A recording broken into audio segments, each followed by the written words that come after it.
Magnoliopsida. Y Dionel Villanueva. Disculpe, ingeniero, fíjese que a mí se me había ido la señal cuando estaba pasando lista. Ya, muy bien. Te lo voy a anotar. Está bien, muchas gracias. Ok. Urrutia Mejía también está aquí. Ingeniero, disculpe, es un compañero que me acaba de avisar que le explotó algo de la red eléctrica en su casa y ya no tiene luz, por eso no se pudo conectar. Es Joel Simón. Joel Simón, ¿qué? Simón es el segundo apellido, ¿ah? Sí, ¿Cuál es el primer apellido de él? Joel. Joel va a avanzar. Joel Simón. Muy bien, es Carlos. Ahí estamos ya con Carlos.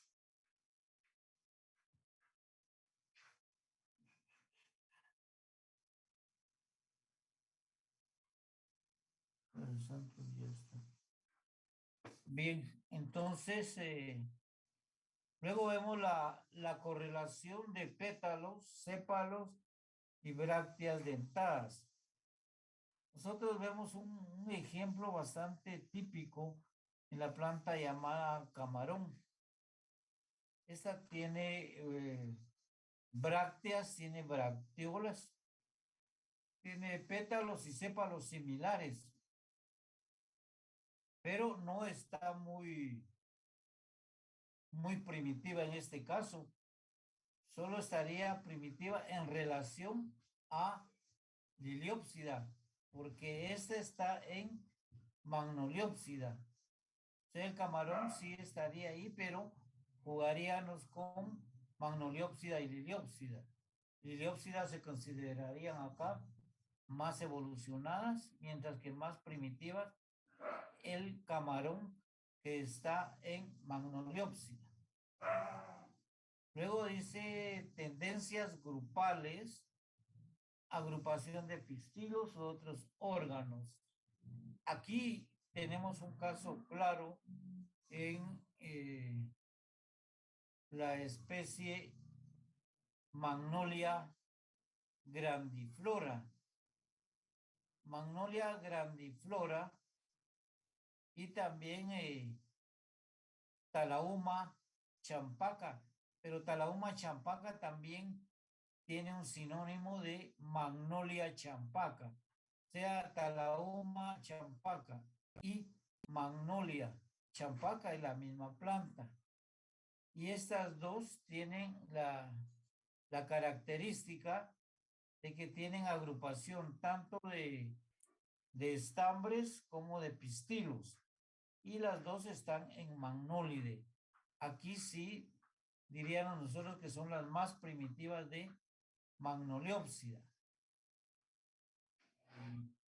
Bien, entonces acá vemos nosotros que de acuerdo a estos autores, Stussy y Kunza, ellos sí ven eso como más primitivo. Pero también hay otros autores de que tratan de ver la evolución desde otro punto de vista y buscan otro órgano o otro fenómeno que para ellos es más primitivo. Entonces decimos que de acuerdo a lo anterior es posible establecer una serie de secuencias evolutivas que se manifiestan en ciertos grupos de plantas con flores y semillas. Por ejemplo, aquí estaríamos hablando nosotros de Magnoliofita, incluyendo a Magnoliopsida y Liliópsida. Aquí sí jugaríamos con estas 11 subclases para nosotros ver cuáles son más primitivas y cuáles son más avanzadas de acuerdo a ellos, que nos hablan de las Magnoliofita. Magnoliofita, como vemos nosotros, ya encontramos aquí el ovario y los óvulos o semillas encerrados dentro del ovario. Entonces vamos a ver algunos que consideran ellos entre primitivas y avanzadas.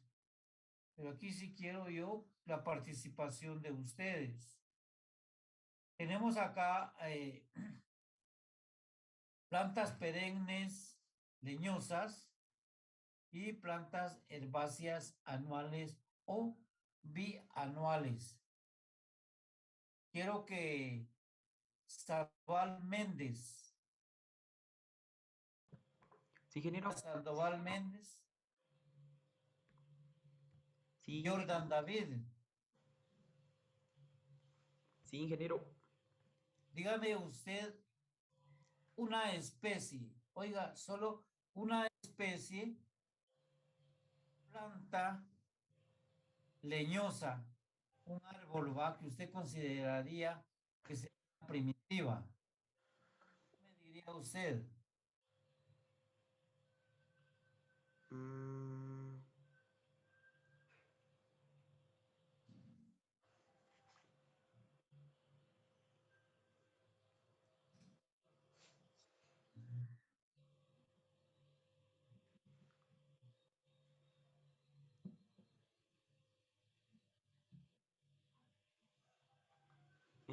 La ceiba pentandra.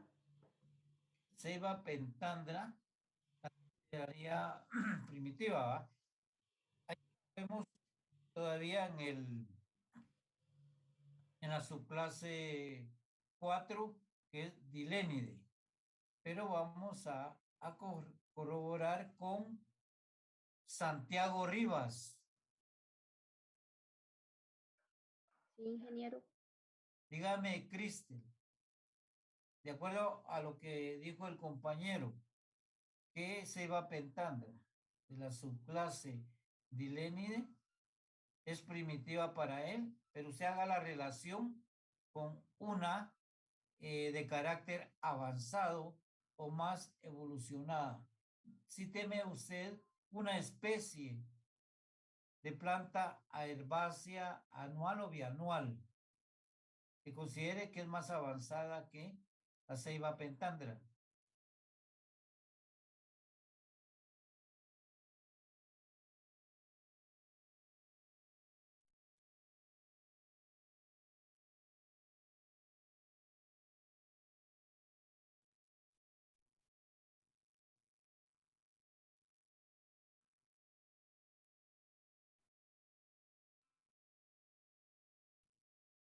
Búsquela dentro de la clase Liliópsida.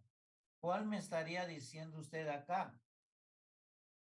Estaría más avanzada porque según Bronquis, Liliópsida es más avanzada que Magnoliópsida. Pero yo le pido a usted una especie. Dígame qué especie me citaría.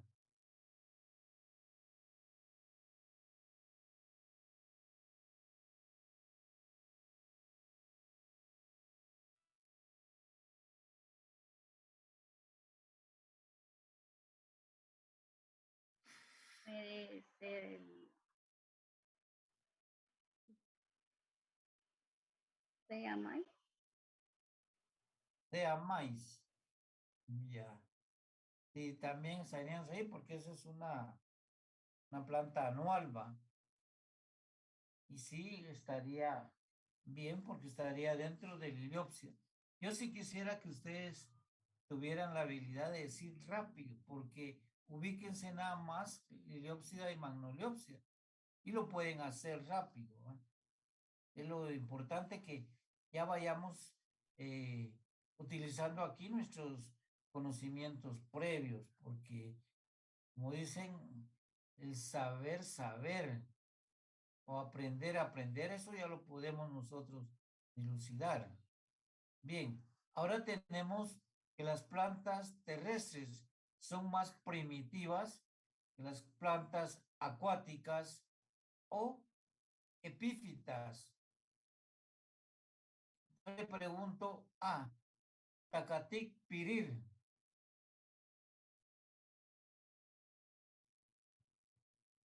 Sí, ingeniero. Melanie, dígame usted una planta terrestre, una especie, oiga bien, especie de planta terrestre.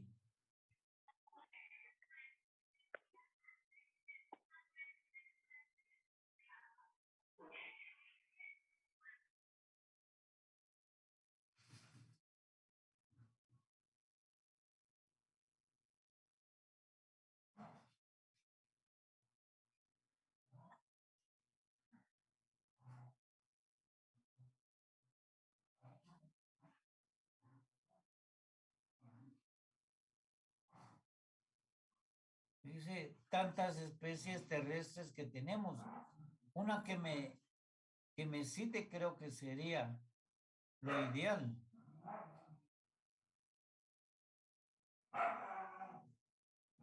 Porque hemos visto nosotros muchas plantas terrestres.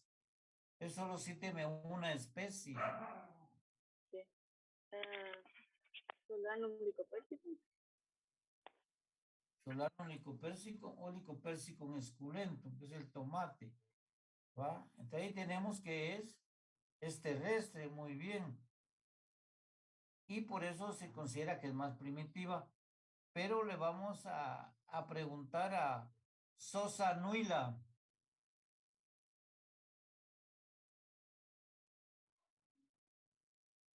Sosa Nuila.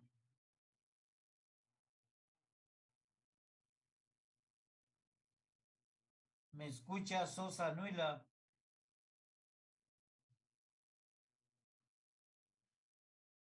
No está, entonces, Solá, soy hoy.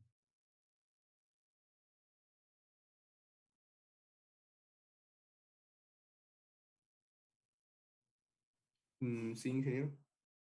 Dígame usted, una especie de planta acuática y una especie de planta epífita.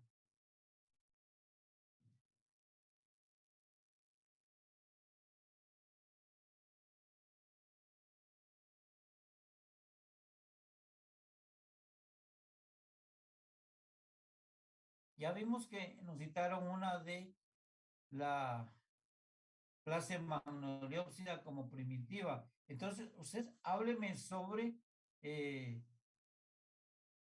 Liliopsida, que serían más avanzadas, y si es cierto, porque en cuenta primero hablamos nosotros de Magnoliopsida y después hablamos de Liliopsida.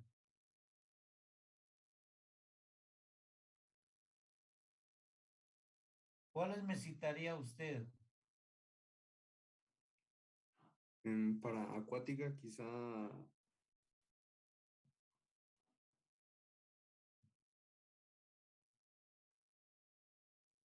Saentedesia aetópica. Entonces, es que tópica. Y epífita.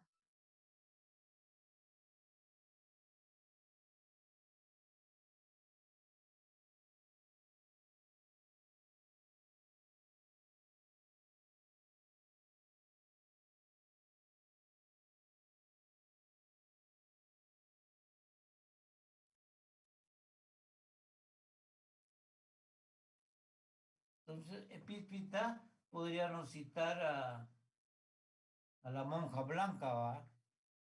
Que es Licaste virginalis, variedad alba, o su sinónimo Licaste skinneri. Estamos hablando de la misma planta. Entonces, ahí nos damos cuenta nosotros que es primitivo y que es avanzado. Ahora vemos las plantas autótrofas. Rápido, nos ubicamos, media vez tienen hojas verdes, decimos que son autótrofas. Cualquiera, yo les podría decir Amaranthus híbridus, ¿no? Y plantas saprófitas o parásitas.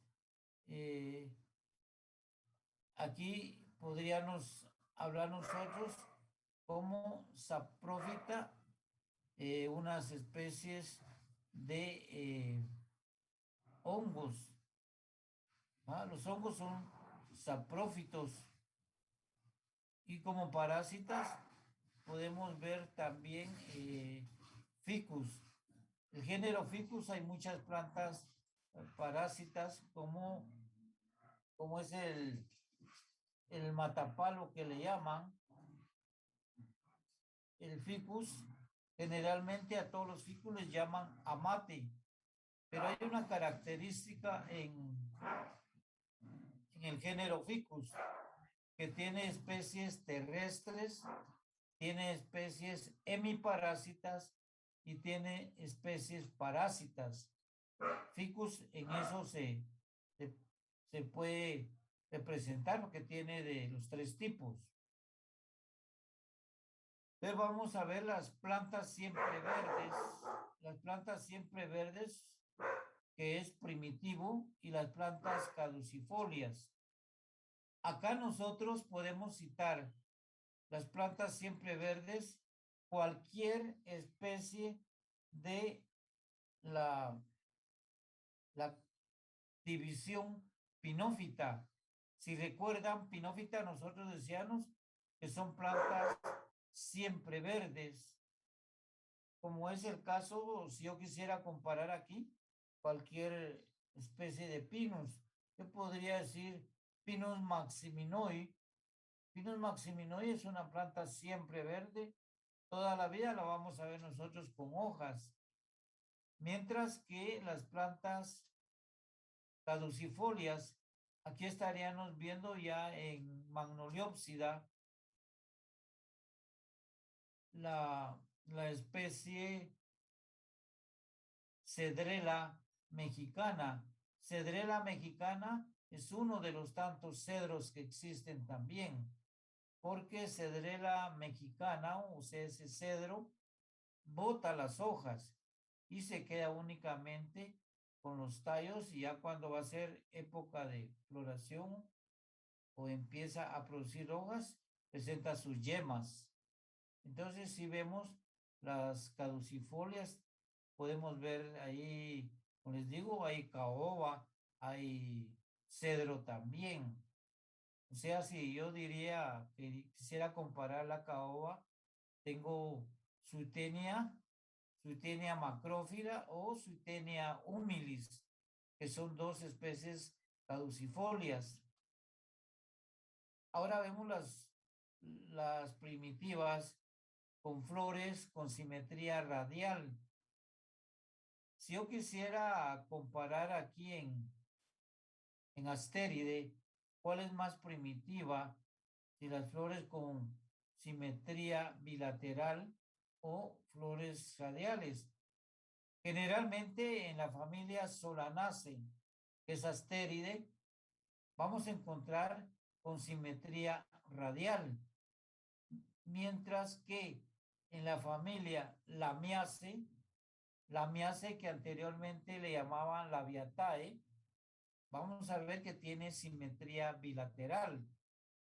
Cuando hablamos de simetría radial, decimos que podemos cortar por cualquier lado de la flor y siempre nos van a quedar dos mitades iguales, mientras que si lo hacemos con una Labiatae o Lamiaceae, nunca nos quedan más de un corte, porque nada más si hablamos de Lamiaceae, que antes se llamaba Labiatae, es porque sus lóbulos están convertidos en dos labios, un labio superior y un labio inferior.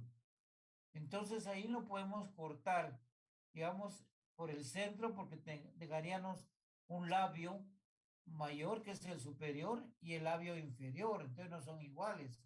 Por lo tanto, tenemos que hacer pasar el corte en medio del labio inferior y del labio superior. Y es la única forma que nos da una simetría bilateral. Entonces, comparamos una Lamiaceae con una Solanaceae.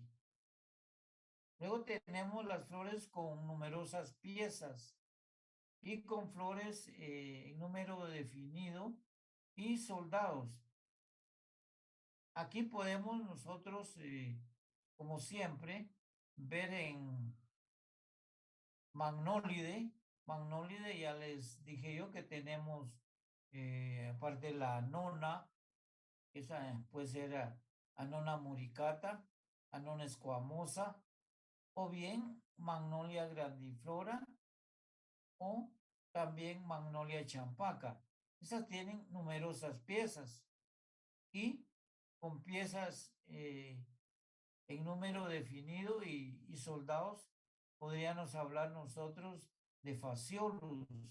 Phaseolus vemos nosotros que está en Rhoside y la familia Fabaceae. ahí vemos nosotros que hay 9 estambres soldados y uno libre. Entonces, sí, nos cierra. Por lo tanto, Róside es más evolucionada que Magnólide. Ahora vamos nosotros a ver con ovario súpero y ovario ínfero. También podemos relacionar en este caso a Magnólide como Magnolia grandiflora, que tiene un ovario súpero. Si vemos nosotros súpero y lo comparamos con otra Róside, que es de la familia Myrtaceae. La familia Myrtaceae podríamos citar a Cidium guajava, que tiene un ovario ínfero. Lo mismo que eucaliptos. Si citamos Eucaliptus torreliana, ustedes han visto que cuando bota sus cápsulas, por encima va a tener un rastro todavía de el cáliz. Lo mismo la guayaba. Si comemos una guayaba, vemos que encima tiene un tipo como de coronita. Ese es el cáliz. Entonces nos indica a nosotros que es ovario ínfero. Entonces es más avanzada. En este caso lo mismo. Róside que Magnólide. Luego tenemos acá, por el tipo de polinización, tenemos la polinización por insectos. Son varias las plantas, pero no todas, ¿va? Entonces, Toroxicay. Está presente Toroxicay. Presente, Inge. Dígame, Esdras, ¿cómo le llamamos a la polinización por insectos?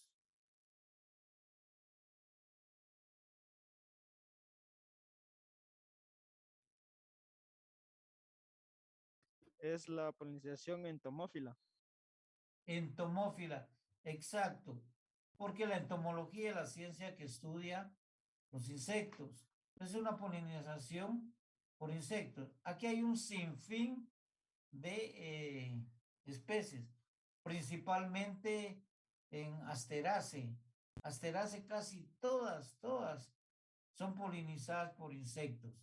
Nosotros vemos ahí muchos aster y también los tajetes, etcétera. Casi todas esas son Asteraceae y son polinizadas por insectos. Mientras que hay una polinización por aves. Entonces yo le pregunto a Tuyuk Boch.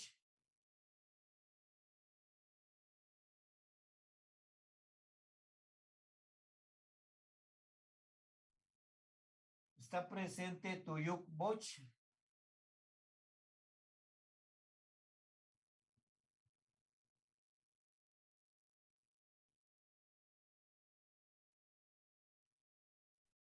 Entonces le pregunto a Vázquez Mendoza Melvin.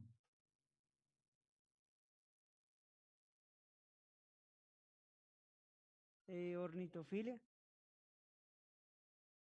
Ornitófilas, ¿va? Polinización ornitófila, que son por aves. En este caso, nosotros conocemos que Malvaviscus arboreus, una especie de planta que le llamamos nombre común chupetío. Esa tiene unos nectarios dulces. Nosotros podemos arrancar la corola y si chupamos es bien dulce. Pues el colibrí, ¿cómo visita esta flor? Que es el Malvaviscus arboreus. Ese es de la familia Malvaceae. Nosotros vemos ahí en el jardín botánico se ven muchos colibríes ahí en esas plantas. Luego tenemos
él le Sí. pregunta a Beatriz Moscoso Anthony, dígame usted, ¿cómo le llamamos nosotros a la polinización por murciélagos?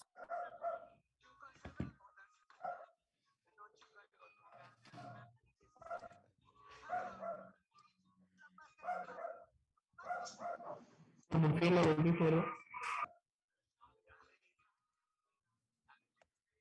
¿Cómo le llamamos a la polinización por murciélagos?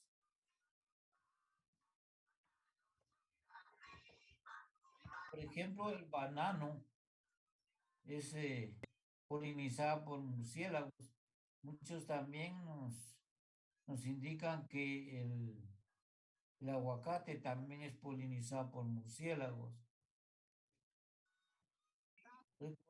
¿Cómo le llamamos ese tipo de polinización nosotros? Espérame, sí, ingeniero, creo que se llama,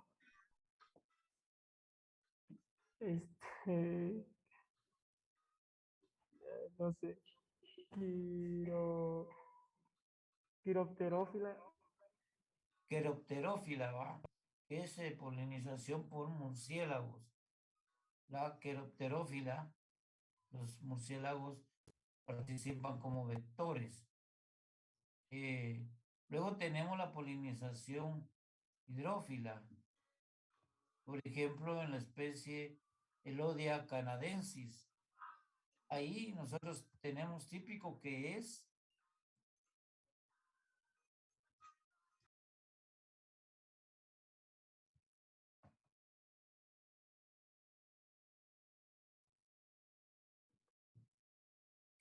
la polinización por el agua.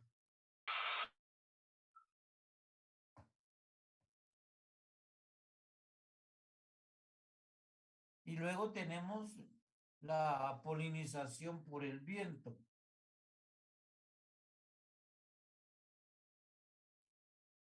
Dígame, entonces, Salvador Chonay. Salvador Chonay, ¿cómo le llamamos a la polinización por el viento? Y cíteme una especie.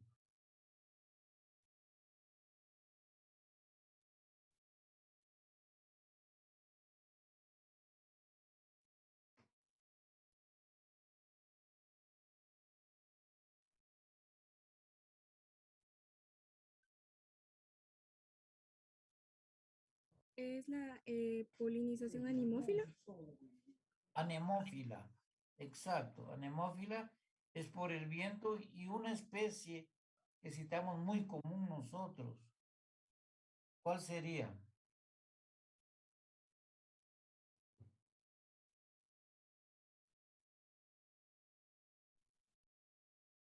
tiene que ser una especie monoica.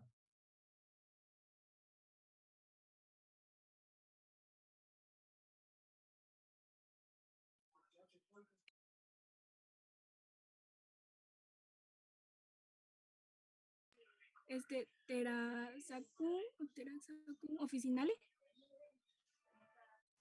¿Cuál? Terazacum officinale.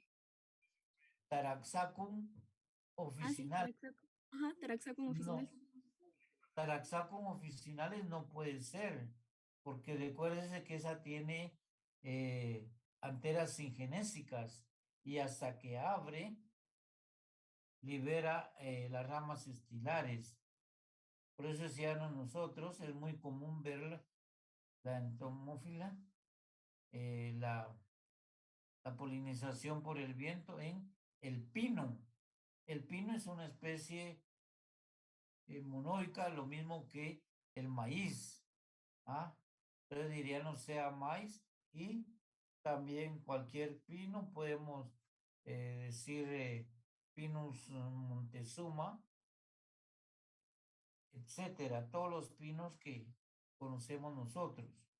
Es así porque les decía que miramos esa gran cantidad de polen que anda en el ambiente cuando se da la polinización. Bien, ya vimos nosotros el carácter primitivo y avanzado o carácter primitivo que se considera también. Ahora vamos a ver algunos otros enfoques taxonómicos, porque no solo nos vamos a basar en las claves, sino que también vamos a ver otra forma en que los taxónomos también pueden agrupar las plantas de acuerdo a otro carácter. Por ejemplo, dice la exploración de los grupos de plantas, o sea, todos sus taxa, no está limitada a la elaboración de claves, descripciones bibliográficas y material consultado, sino que tiene algo más en la búsqueda de lo más conveniente, que conduce a nuevas fuentes informativas o nuevos métodos que facilitan medir y elaborar más racionalmente la información. Algunos de los enfoques taxonómicos son los que vamos a ver a continuación. Y vamos a ver ahí, hay varios enfoques taxonómicos, ¿no? Porque está la citotaxonomía, está también la taxonomía numérica, la palinología, o sea, los botánicos agrupan las plantas de acuerdo a otro carácter y lo pueden hacer y por eso es que ellos han detectado bastantes plantas primitivas y la filogenia de las plantas cuando han hecho esos descubrimientos. Entonces tenemos acá la citotaxonomía. En la citotaxonomía, que es el campo de la citotaxonomía o citogenética, uno de los primeros datos que se requiere es el número de cromosomas. Nosotros sabemos bien que cada especie va a tener un número definido de cromosomas cuando es natural, pero a veces se cruzan y van aumentando o en sí se multiplican por sí mismos los cromosomas. Eso podemos ver nosotros que es bastante cierto. Por ejemplo, vemos que el número de cromosomas es constante. En nosotros los humanos es constante.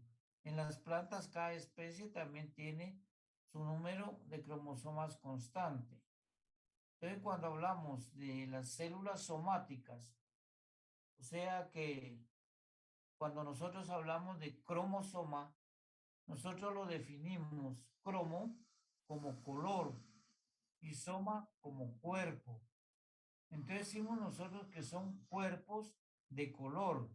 Si vemos bajo el microscopio los cromosomas, vamos a ver nosotros que son cuerpos con un color violeta. Entonces, nosotros decimos que toda célula somática O sea, todas nuestras células del cuerpo, a excepción de las células sexuales, como es la ovocélula y el espermatozoide, no son somáticos, ellos son sexuales. Por lo tanto, las células somáticas son diploides, tienen doble número de cromosomas, mientras que los gametos se reducen, porque estas son haploides, diploides, dos que tiene dos números de cromosomas, y haploides un solo número de cromosomas.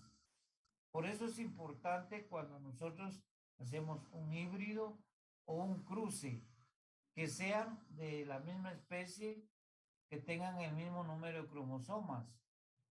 Entonces nosotros polinizamos las flores de una planta, eliminamos los estambres, la que nos va a servir de hembra, y el macho aplicamos todo el polen. Ahí vemos nosotros entonces que va a haber un cruce. Entonces, tanto el polen como la ovocélula van a ser haploides. Y en la fusión vamos a tener entonces que son diploides, ya cuando se forma el embrión. Entonces, dando esto en la doble fecundación y triple fusión, yo le pregunto a Vázquez Barrios. ¿Está presente Vázquez Barrios? Sí, ingeniero. Dígame usted, le voy a hacer dos preguntas que me va a responder. Sí. La ovocélula es haploide o diploide. Sí. El embrión es haploide o diploide. Sí. El endosperma es haploide o diploide. Deme esas tres respuestas, por favor.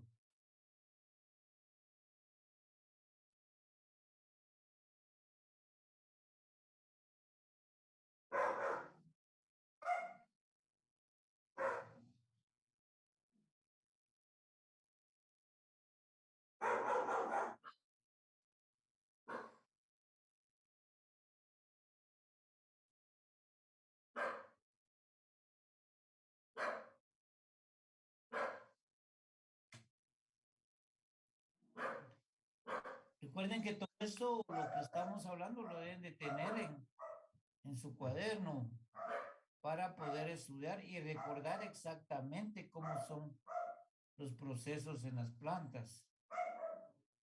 Entonces me dice si la ovocélula es haploide o diploide.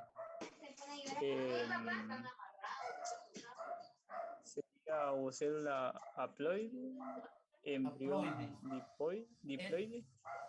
El embrión es diploide y el endosperma es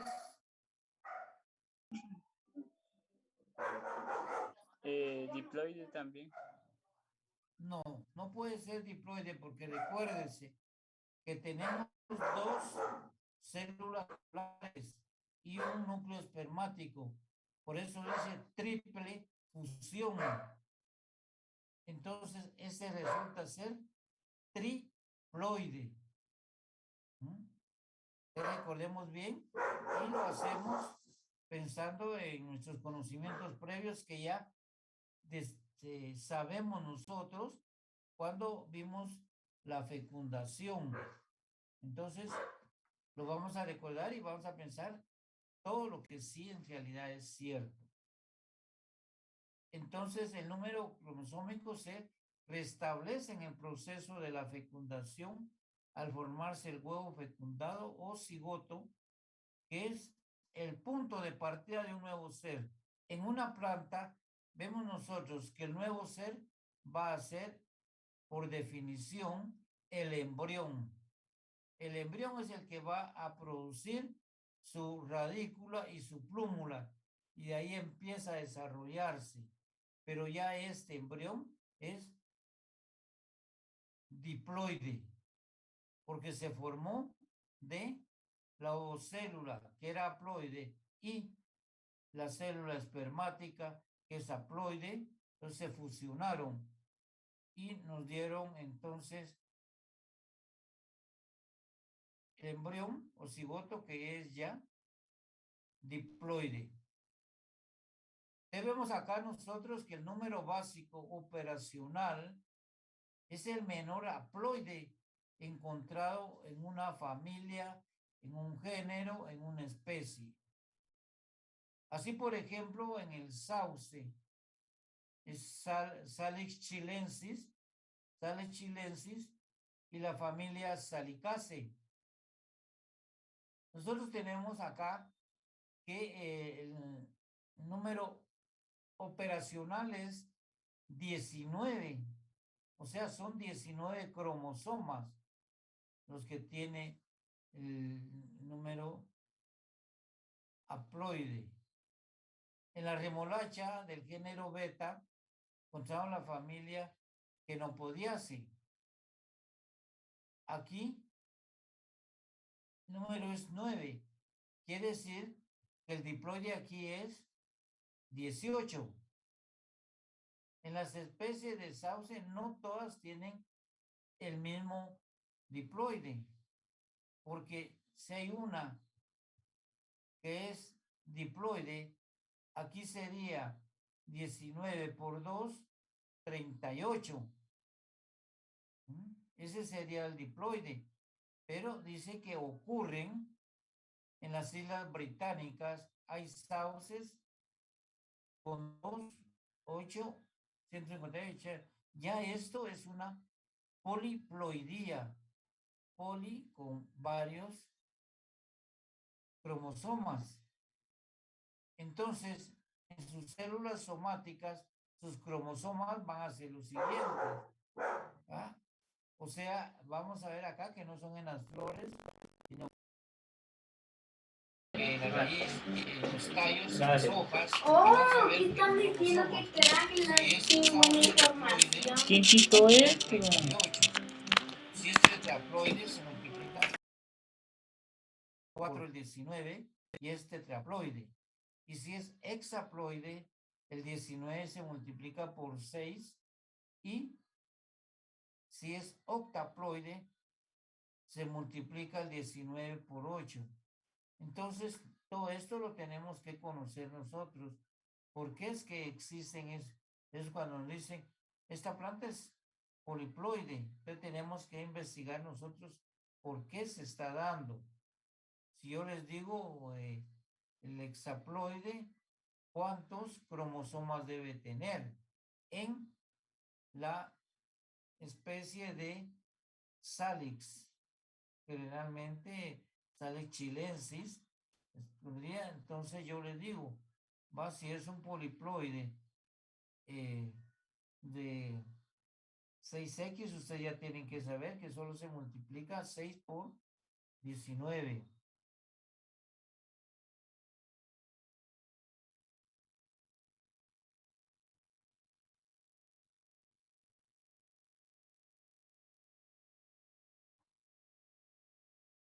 Ahora vemos nosotros acá algo que debemos de recordar y reconocer, porque a veces cuando estamos en hortalizas nos hacen muchas preguntas que nosotros no podemos responder.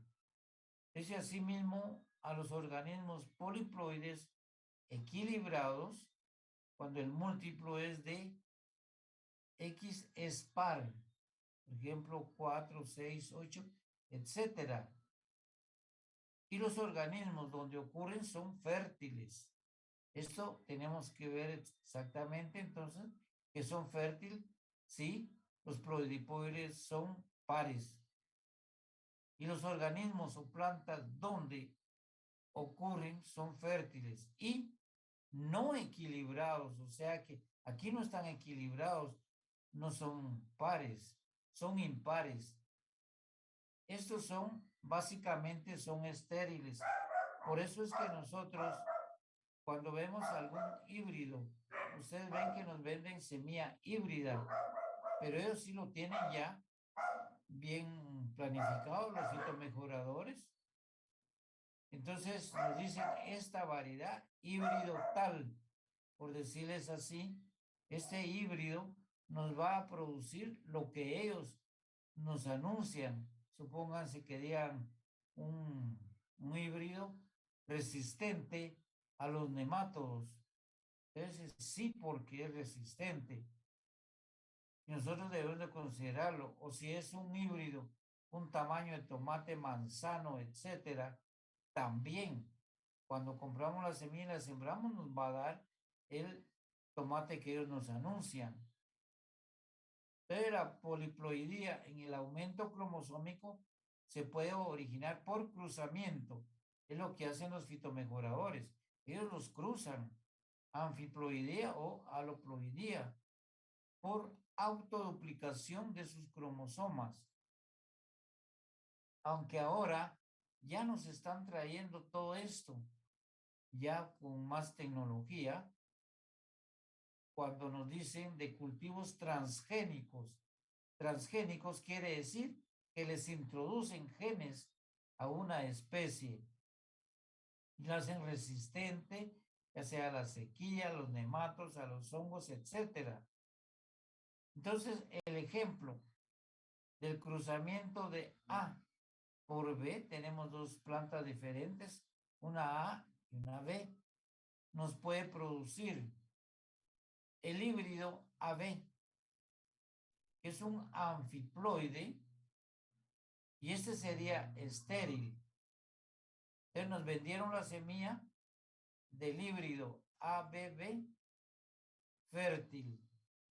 Es anfitetraploide. Por eso es de que ese sí nos va a producir lo que ellos dicen.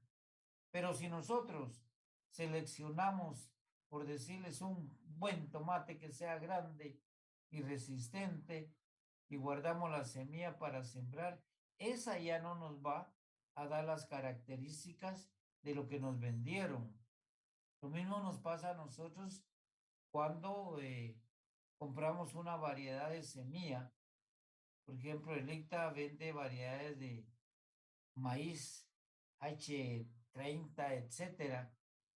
Nosotros las sembramos y tenemos la costumbre de decir, bueno, voy a seleccionar las mejores mazorcas para mi próxima semilla. Ahí fracasamos porque ya no nos va a dar ese tipo de mazorca. En cambio, si fueran naturales, sí. Nosotros seleccionamos nuestra mejor mazorca y volvemos a sembrar y nos da los mejores. Pero cuando son híbridos, no nos van a dar lo mismo porque ellos ya lo trabajaron.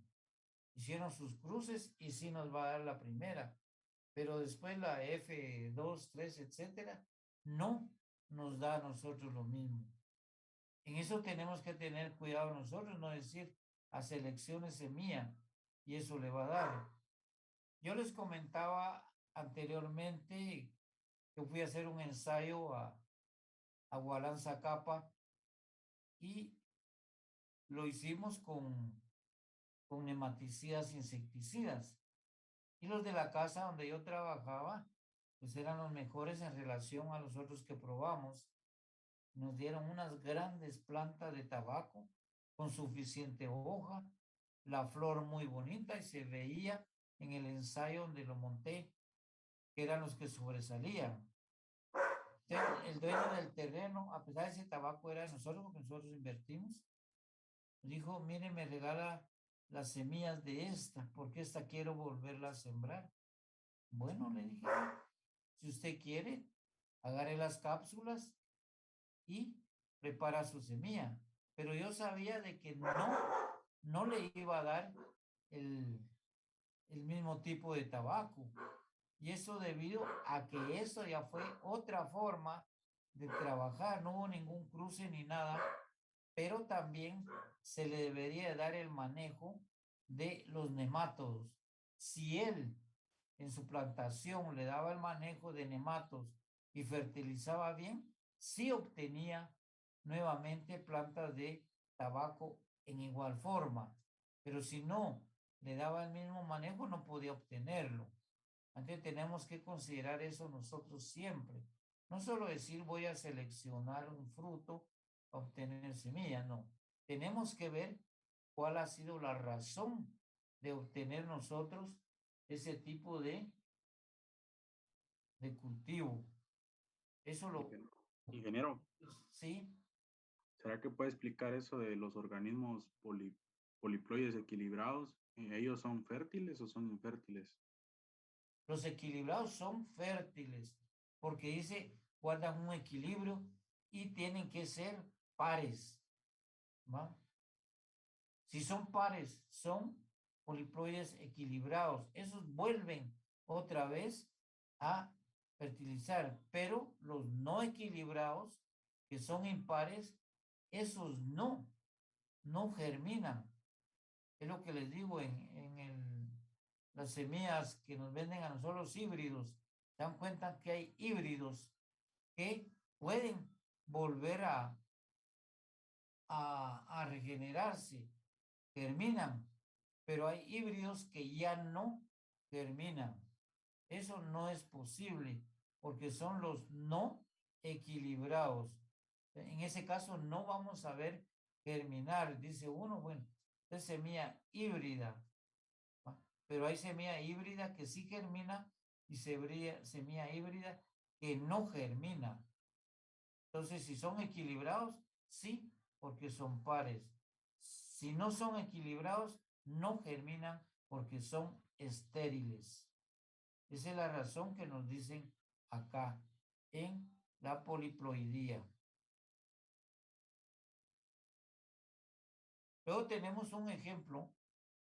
Aquí Rodrigo Sanchinel levantó la mano. Diga.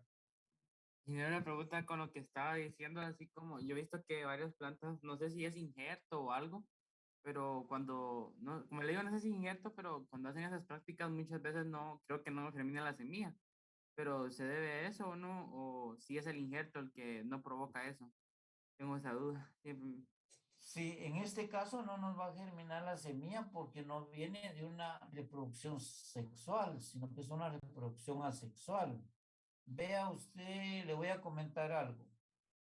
Nosotros tenemos acá en nuestro país que las plantas que vienen de otro país no nos llegan a nosotros a producir semilla fértil. Entonces nosotros podemos obtener semilla, pero no nos germina.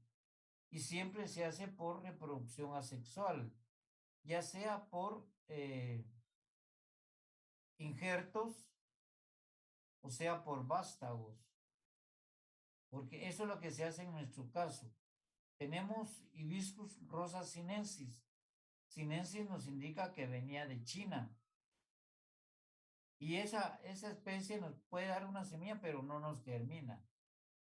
Por eso es que nosotros la propagamos nada más por injertos o bien por estacas. Las ponemos a enraizar, pero sabemos nosotros que no nos va a dar semilla fértil, ¿va? Y eso se hace en los casos de especies que no son nativas de nosotros. Entonces la semilla no va a ser fértil. Es una reproducción asexual. Lo mismo está ocurriendo casi en hule. Si ustedes se dan cuenta, ahí en la escuela tenemos nosotros un árbol de hule y hemos cosechado semilla en cualquier momento, sembrar en diferente tiempo, no nos germina porque ellos lo hacen por clones. O sea, los clones es de un árbol, de una especie productora, portan tallos, vástagos, y los ponen a enraizar. Entonces, todos estos se enraizan, pero la semilla que da no es fértil tampoco. Eso es lo que pasa en el caso de hule. Y en muchas plantas les decía hule, les decía también el clavel de Panamá, que es Hibiscus rosa sinensis. ¿va? Entonces ahí vemos nosotros por qué es que se hizo por acodo, por injerto y por vástago. Ahí no nos va a dar semilla fértil. Por eso es que ellos lo hacen en esa forma, asexual, pero sexualmente no lo pueden reproducir. Vemos acá que en el caso del tabaco, esto sí es natural, fíjense. Por eso yo les digo, las semillas naturales, que son cruces naturales, sí nos pueden germinar. Dice que el probable origen de Nicotiana tabacum, que es el tabaco, ellos dicen que proviene de el cruce en Nicotiana otófora, que tiene un N de 12 cromosomas, y tenemos acá con Nicotiana silvestre. Este fue un cruce, pero en la naturaleza. Y si son naturales, sí nos dan a nosotros la germinación. Por eso es que nosotros podemos hacer plantaciones de tabaco. Pero esto ya está establecido, ya se dio esta variedad. ¿Ah? Es lo que les digo yo, que sí es natural. En el caso de Sonchus oleraceus, Sonchus oleraceus es la lechuguía, y un fitogenetista nos dijo a nosotros que Sonchus oleraceus es el antecesor de Lactuca sativa, que es la lechuga. Y sí es cierto, porque yo vi un documental hace como 15 días donde se dedican solo a la lechuga y tenían las plantas silvestres. Las plantas silvestres eran Sonchus oleraceus, que nosotros le decimos lechuguía, y tenían también Lactuca sativa, y ellos estaban explicando el proceso del ancestro de la lechuga. Y eso, como les digo, una vez vino un fitogenetista acá a la escuela y nos vino a explicar eso, ¿no? Entonces, nosotros vemos acá que como son cromosomas homólogos, se cruzaron en la naturaleza y nos dio el tabaco que ahora cultivamos. Entonces, como decimos, en la citotaxonomía, que por lo anterior, los datos cromosómicos son de gran importancia en la citotaxonomía. O sea, hablamos más que todo del número cromosómico de las plantas. Bien, jóvenes, entonces nos quedamos aquí. No sé si tienen alguna pregunta, y les digo que en la próxima clase yo les voy a dar el contenido para el segundo parcial, aunque no tenemos fecha todavía, pero ya donde nos quedemos la otra clase, ahí va a entrar el contenido del segundo parcial, y también vamos a poner contenido del libro. Recuérdense las explicaciones, lo que vemos ahora y lo que hemos estado estudiando a partir del primer parcial, porque es en esa forma. Entonces, sí, yo espero que estén bien preparados, porque si nos dan que nada más le acortemos a 30 minutos el examen, se van a ver en dificultades porque no van a poder estar consultando. Si se da hora y media, pues pueden consultar, que es como hacen en la mayoría de casos. Pero en este caso yo lo que quiero es que ustedes aprendan, que sepan lo que estamos haciendo, porque a ustedes se les está formando. Entonces ustedes van a ser útiles a la sociedad siempre y cuando tengan estos conocimientos.